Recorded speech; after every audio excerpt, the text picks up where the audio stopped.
Hey, hey, hey, thank you for joining us again, beloved ones, here on Self-Discovery. I'm your hostess with the mostest, Dr. Mojisola Edu, and today we have the phenomenal, the amazing, I call her Sunshine, Susanna Barkataki, live in the building, and we're going to be talking about her self-discovery and everything that she's been doing. Yoke Yoga, making accessibility to yoga for everyone globally, activism. So we're going to talk more and deep into that. And we're going to read a little bit about all the amazing things that Susanna is doing. Susanna is a unity activist and author of Embracing Your Yoga Roots, the founder of Ignite and co-founder of Yoke Yoga. And also her pronouns are she, her. And she has been called a trailblazing yoga leader and visionary for our times, an Indian teacher building bridges in the West. She's known for her work in decolonization and embracing the roots of yoga. She is a tech founder of Yoke Yoga, like we said earlier, a free app and with micro practices for peace in seconds, bringing yoga socially to all people to solve everyday problems. She also, like I said, founded the Ignite Institute of Yogic Leadership and Social Change, an award-winning program in yoga and wellness to train students in using authentic spiritual tools to create positive change in the world. And also a #1 best-selling, international best-selling of Embrace Your Yoga Roots, Courageous Ways to Deepen Your Yoga Practice. Susanna trainings merge authentic yoga and social justice. She runs an award-winning 200 and 300 embodied yoga roots yoga teacher training, and also a curator of a long-term training to deepen beyond YTT that are also changing the face of yoga today. She has consulted with organizations like the UN and Yoga Alliance and TEDx, okay? Thebomb.com. Ask about it. Oh, it's so good to be here with you, Dr. Mojisola. Oh, it's a blessing to be here with you. And we're going to go ahead and pull some affirmation cards before we get started. And then we'll go deep into this interview.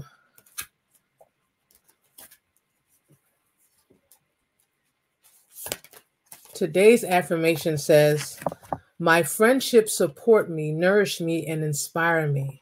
How does that resonate for you today? I mean, I will say, I think a lot of the beautiful things in my life have come through my friendships. And I'll just tell a very short moment. I was with my friend Patrice, and we had a divination ceremony. And in this divination, and this is in her culture, so like Igbo culture, I was told I would be a doctor. And I was like, oh no, you're telling an Indian woman who studied philosophy that they're going to be a doctor? No, no, thank you. I really chose not to go that route. And Patrice looked at me and was like, Susanna, you understand, in our cultures, a doctor is a healer. A doctor doesn't have to mean a medical doctor. And so why don't you go deeper in yoga, go deeper in Ayurveda and all the things you bring to us anyway? It's like, oh, right. This is over 2 decades ago. And if it wasn't for Patrice, I probably wouldn't be doing what I do today. Right. So the power of friendship. Well, shout out to Patrice. And I'm a fellow Nigerian. I'm Yoruba. So, okay.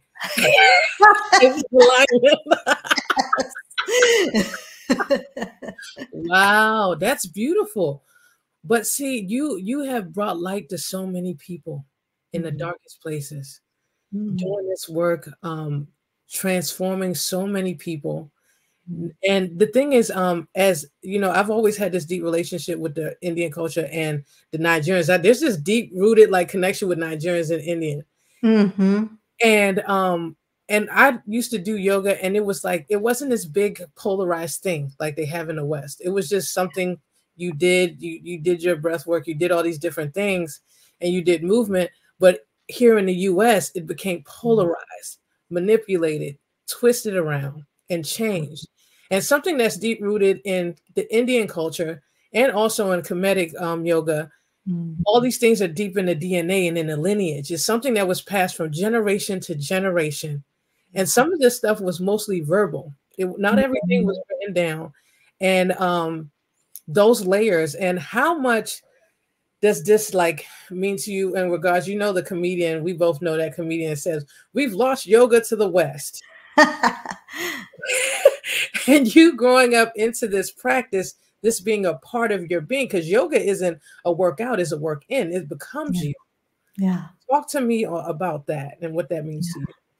Yeah. I first want to just like kind of underscore what you said about the connection between Nigerian and Indian culture. Our cultures were communicating, trading, connecting way before colonization ever got there, right? So, so just acknowledging that, and I often like to emphasize the African roots of yoga, many of which we don't know, right? But we do know because it's in the stories, it's in the practices, it's in the things our aunties and uncles and family members pass on. And so just a shout out to that. And also the interconnection between our cultures. I think that's so important. And that's part of what we lose in the West, right? Like in the West, where yoga becomes this thing you do on a 2x6 foot mat in a quiet, cold, sterile room where you have to look a certain way and be flexible and have the right clothes. Like none of that is what our ancestors were doing, right? They were out under trees, by streams, in communities, having, you know, conversations, sitting on grass, like talking with each other about how to find freedom from suffering and the experience of liberation.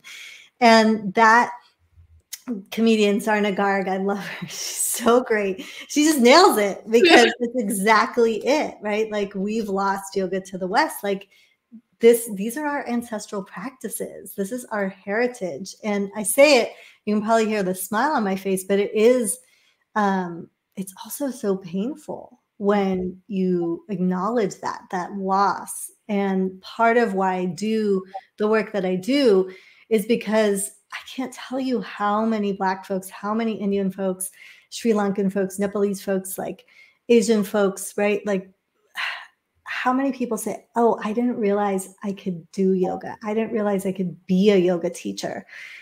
But these practices come from us. They're in us. They're in our blood. They're in our ancestry. They're in our lineages. And so I'm like, we need to change this and change it so it's like 80 something percent of yoga teachers in the United States are white. And bless you all, love you, honor yoga's roots. We know you're not going anywhere, right? We welcome you to do it and do it with love. And let's bring more representation. Let's bring in people of all body sizes, disability, ability, right? Like Black, brown, you know, whatever. We want to see us, because when you see people like yourself doing something like yoga or wellness practices, you can envision yourself being well. But if we don't see it, then we can't. And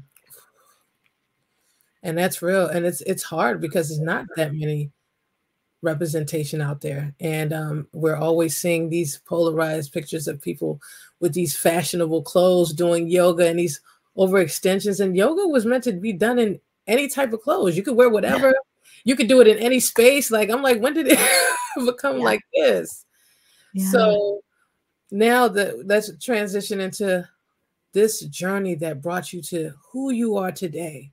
You know, this journey from, you know, did you always feel like you were going to do something bigger than yourself? Did you always have this big vision when you were little? I did not. I was super shy. Yeah, some of you might relate to this. I was so shy. I do remember I had a principal once at elementary school that was like, this little girl is going to do big things. I was like, I don't know what you're talking about, sir. I'm just trying to read Charlotte's Web and like stay under the radar, you know? But I did love books. And I, you know, as just for folks who are listening who might not know my story, I was born in England to an Indian father and a British mother. And this is at a time where that just wasn't happening that much. And so there's a lot of discrimination and oppression and violence against Indian and Pakistani and mixed race families. And so we moved to the United States to escape that. But at a time where, in a place where I moved to like suburbs of LA, but there was a lot of discrimination here in the United States too. And so I grew up into this experience of separation and always being othered for who I was, for the practices that my family did, just everything. And I didn't really have any solutions, but what I did have was the practices that my family gave me: meditation, mindfulness, not so much asana, but more like mantra, mudra, different things like that, which is like sacred sound, sacred gesture. And luckily, in around like right after high school, so when I got to college, the things that I had been discriminated against for, I was like, I'm going to turn towards those. And so that led me on this path to like, wow, this is really working. I'm feeling so much more powerful within myself, even if, the outside world doesn't reflect that. And I think my friends started to notice, right? Like, Susanna, you're different. What are you doing? What's happening? And then they asked me to share, and they asked me to teach them. So it just kind of evolved. And then later, a few years later, I went to do some training in India with one of my root teachers. And he asked me to teach. He was like, you need, you've been here long enough. Basically, I stayed for about a year in Bihar. And he was like, this is great. I'm glad you're here and doing the work here, but you need to go back to your community and particularly share yoga ethics, because that's really lacking in the West. And so that was really when I was like, okay, I'm ready to actually teach, and started teaching. So I didn't envision it. I would say, A.T. Aryaratne says, as I worked on the road, he did all this service in Sri Lanka, in the community. As I worked on the road worked on me. And the same is for yoga. As I practiced it, it really began to practice me and led me to teaching. Wow. Beautiful. And thank you for, carrying on that torch, because as we talk, we come from immigrant parents, and just looking at how cultures are being dissolved or watered down. Yeah. While others are taking the culture that we might have been bashed for or ostracized about when we were younger, and now they're taking it and they're actually speaking our languages. They are doing the things that we were shunned against, and then they're repackaging and sending it back to us at a bigger package. And, and it's hard, this assimilation. And I don't think a lot of people understand. A lot of our parents come to this country for a different change. And they come into this whole assimilation. You have to be this way in order to be accepted. And we start losing bits of our culture. Yeah. And how important is it to hold on to that foundation as it shapes us through our journey? Did you ever find, as you were doing your work and going out to teach it, what were some of the challenges and obstacles going through this work and doing this? When I first came back from India and wanted to teach, because I've been asked to teach, right? I was looking for studios and places to share yoga. And they were like, where's your Yoga Alliance certification? It's like, I just got off, years of practicing with yogis that had come out of caves. I don't have a certification. What are you talking about? This doesn't make sense. But I realized in the West, I needed to follow that pathway. And I think many of us, as women particularly, and as folks of color, we can have to over credential, like do something 10, 100 times better, whatever, just to get in the door. And so I definitely found that. So I got an Ayurvedic certification, yoga, 200-hour, 500-hour, even a yoga therapy certification, right? So just to be able to start to become taken seriously by these different institutions. So also for folks listening, I'm 47, right? Like this stuff, it didn't happen overnight. It was like when my work in my book kind of blew up in 2020, it had been almost like 15 years in the making. So there was a lot of time and work where no one saw it. It wasn't glamorous. I was just doing the work, and then the time came where the world was kind of aligned to see and value what I had spent like 15 years cultivating. So I think there's all of that, right? Like the work that happened not because I was looking for any recognition outside, but because it was just my work to do. Like I was called to do it. And so the early days, it was a lot of that struggle, and then finding places to teach. I was also a elementary school and high school teacher for my profession. And so a lot of my first students were my actual students, they came to me for English and history, but we would also do yoga and yoga philosophy as part of our history lessons. And so there's like a couple thousand students out there who are now probably like the I guess they're like Gen Z or younger millennials who got to experience yoga as part of their public schooling, which is so cool, you know, and I still get messages from students who are like, Miss B, you know, I breathe now before I go to work or whatever it is. So I'm really grateful for those early days. And for folks who feel like, too, I'm thinking about people listening, whether or not you teach yoga, right? It doesn't really matter what it is. But if there's like a calling in your soul where you're like, this thing really works for me, I'm fired up for it, I believe in it, but no one quite gets it yet, don't give up. Like, keep going at it, because if it's yours to do, it is yours to do. Oh my God, we share that in common. I used to teach a K through 12 in First Georges County schools, and also kids with IEP. So I'm like, ooh. Yeah. Wow. Oh my gosh. Really cool. Yeah. So, you know, I feel like teaching is one of those things where you learn so much from the students. You learn so much about yourself and for students, and it's so rewarding, honestly. It's really rewarding. Yeah. And so you went through all of that, and you did a lot of you know, work, but you knew that this was bigger than yourself, right? Yeah. So you created this book. What pushed you to say, I'm going to write this book? It's needed. The world needs this. Yeah, I wrote an article. So the backstory is I'd been blogging just general kind of like yoga and wellness stuff for a year. And I committed to blogging weekly. So no matter what, and that is for anyone who's ever written anything or published anything or done videos, podcast, right? It's a lot. When you commit to a schedule, it's a big deal to show up to that. But I kept to it. And then a year had gone by and it was mostly crickets. Like my mom would read it and be like, nice blog, Susanna, or my best friend. This doesn't sound like you. Like, where are you?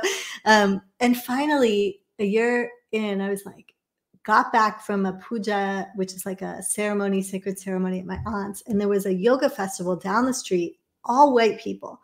And I turned to my computer and I just wrote, you know, like poof, it kind of exploded from me, like, we need to decolonize yoga in the West. Like, this is not yoga. And here's how. And then I hit publish, shared it on probably at that time, 2015. So probably just Facebook, and then went to bed. And I woke up the next day and like 100 people or 15. Yeah, it was like 100 people had shared it. I had 1,500 comments. This is the first time anyone beyond like my family and best friend had read my writing and were resonating.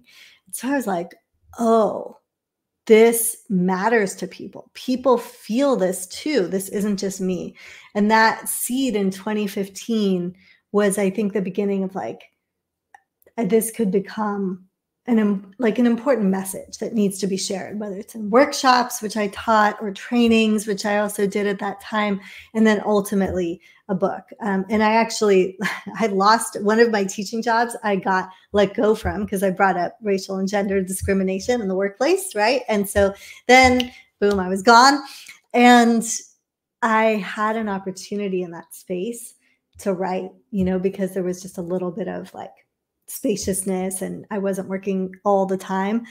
And that was where the book came through in 2016, 17. And so I just took some time to write the whole story of like yoga in the West, right, through my experience, and then tried to get it published. It got rejected. So it's like, okay, it's not good. I'm not going to do it. Decided, okay, I'm not going to write a book, but I'll write a workbook. So got back on, wrote the workbook, and then halfway through it was like, this is a book, it's not a workbook, and then self-published. And right before it was going to go to publication, I got a trademark complaint on the name Honor Yoga, because at first it was called Honor Yoga's Roots by a non-Indian company. And so I was like, wow, the struggles, right? Like literally, does my life have to always so closely replicate what happens to yoga in the West? Like this appropriation and exploitation. But I had to do I had a dark night of the soul of like, I may be right in the court of public opinion, but I will be wrong in the courts, you know, and also it's just me. Like there's no trust fund. There's no, you know, going up against, it was a pretty big company, just doesn't make sense. So I had to change the name and then take all this time to redo the book with a different name, Embrace Yoga's Roots, which I love Embrace. I think Embrace is nice. And then happened to publish in, when was it? It was November 2020. So it was also just timed with a moment where people were awake to social justice. We're, becoming more and more awake to social justice concerns, the people who weren't awake to them because of our lives. So it was quite a journey. Yeah. Well, I'm so proud of you, of everything that you do. And just, because I know it's not easy, just in a Western society. And how do you deal with challenges and, like pushback from people while you're doing your work? How do you maintain, I know even through the practice, but how do you keep yourself steadfast, even with people coming at you, especially with social media? It's insane. Yeah, it is. It really is. Yeah, this is a great question.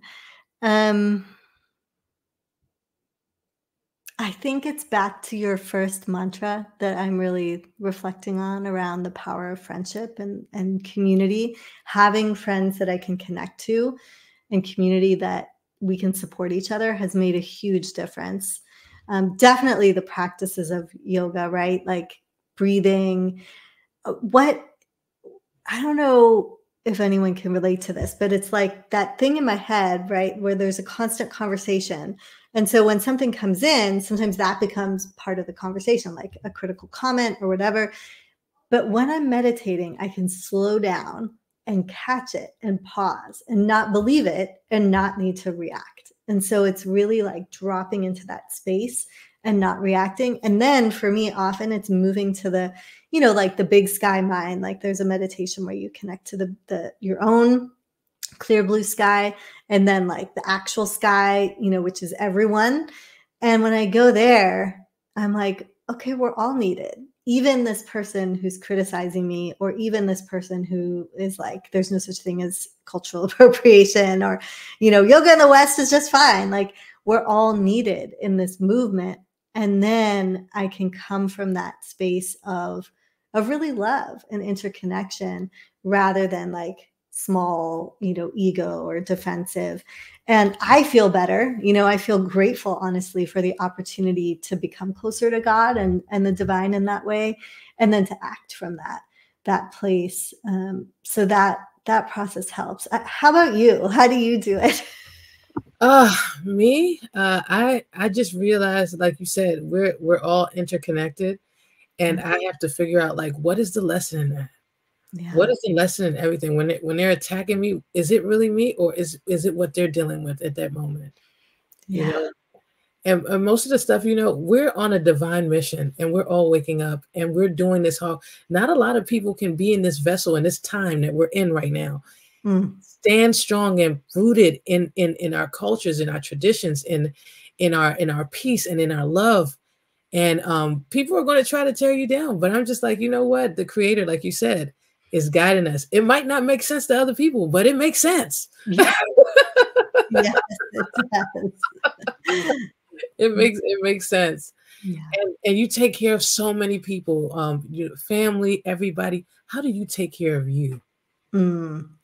Yeah, I love long baths. I'm a Pisces, so you can find me in the water. Are you a Pisces too? That's amazing. What day? March 7th.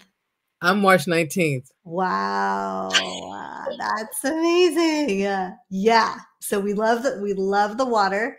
I love fiction. When I think about, I had besides even the things I named, I had a pretty challenging childhood, and other folks also, you might resonate. And so when sometimes people are like, think back to something that brought you joy as a child, there's not a lot of things, right, that come up. But the one thing that comes is I remember myself sitting on the sofa with my legs up, reading a book. And, I just love to read. So it's like, right, why don't I do that more? There was a period where I was always just reading yoga philosophy or like self-help books, like, no, let's just read fiction. So I've been really into, there's all these great new women's midlife fiction, and they're like paranormal fiction. So like people turning into witches, you know, and there's like just so much cool stuff. And then Desi, which is like Indian, you know, Indian fiction too. So I've really been enjoying good stories, like getting lost in a good story, and then nature. And the one last thing I'll say is, I probably will never share this publicly, but we have a little family band where, meaning like I'll never play out, right? But I'm learning the bass guitar because my partner plays the guitar and the piano and sings, and then Kiddo plays the drums. And so we're like, we make music together, and it's really fun. Oh my God, you really stole my heart. What do you do to take care of yourself? Oh my gosh. So yeah, I do a whole bunch of spiritual baths, especially because we're so empathetic. We can feel everybody's energy. So I have to take spiritual baths, especially when I'm dealing with a large group of people. Have to connect with nature. I got to get barefooted in the ground. I have to put my feet in the ground to get connected. But that water, oh my God, I don't care if it's poured over me, whatever. I have to put my hands in the water, and that just charges me up.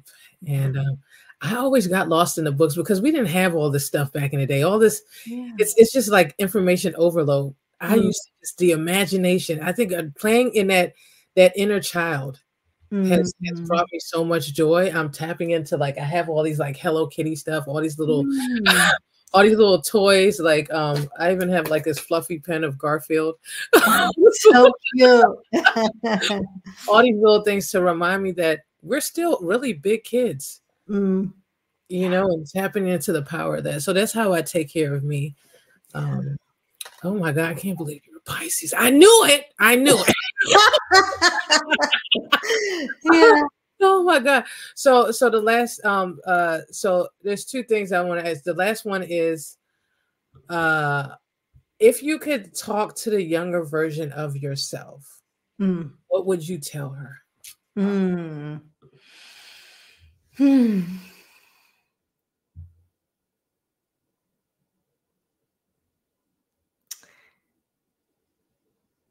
I would say trust your sense of humor. And you're worthy. You have these words behind you. I love it.